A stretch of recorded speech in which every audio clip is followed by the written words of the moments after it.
আসসালামু আলাইকুম বন্ধুরা। এই যে দেখতে পাচ্ছেন এখানে পেঁয়াজের কলি আলু দিয়ে আজকে ভাজি করব। তো প্রথমে একটা ফ্রাই প্যান বসায় দিচ্ছি। এখানে দিয়ে দিব আমি কিছু পেঁয়াজ আর কাঁচামরিচ। পেঁয়াজটা কাঁচামরিচটা দিয়ে দিয়েছি। এখন আমি এখানে দিয়ে দিব তেল।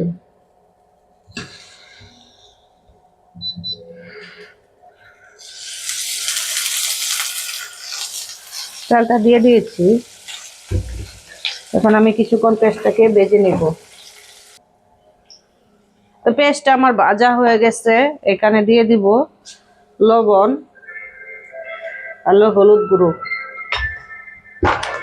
লবণ আর হলুদ গুঁড়োটা মিক্স করে নিব। মিক্স করে নেওয়া শেষ। এখানে দিব পেঁয়াজের কলিগুলা কেটে রেখেছিলাম। আমাদের তো পেঁয়াজের কলিটা অনেক পছন্দ, তাই এই শীতে পেঁয়াজের কলিগুলো অনেকবার ভেজে রান্না করেছি। আমাদের অনেক পছন্দ। পেঁয়াজের কলিটা শীতের মধ্যে পাওয়া যায়। তো আবারও নিয়ে আসছে আপনার ভাইয়া অনেক পছন্দ পেঁয়াজের কলি ভাজি, আমাদেরও পছন্দ।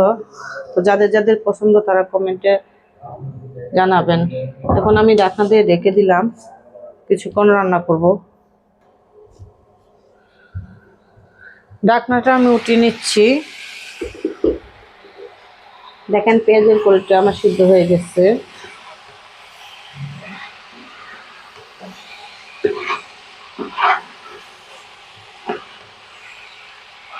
এখন আমি হাই হিটটা কমিয়ে কিছুক্ষণ লো রেখে এটাকে কিছুক্ষণ ভেজে নিব।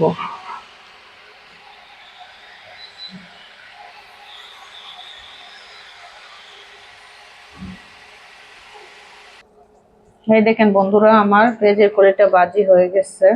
এখন আমি এটা দিয়ে গরম গরম ভাত খাবো।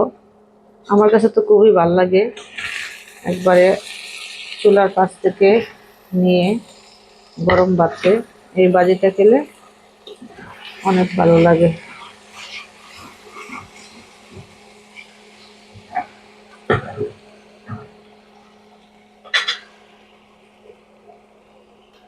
তো গরম ভাতে শীতের দিনে এই পেঁয়াজের কলিটা অনেক ভালো লাগে। কার কার ভালো লাগে কমেন্টে জানাবেন। সবাই ভালো থাকবেন। আল্লাহ হাফিজ।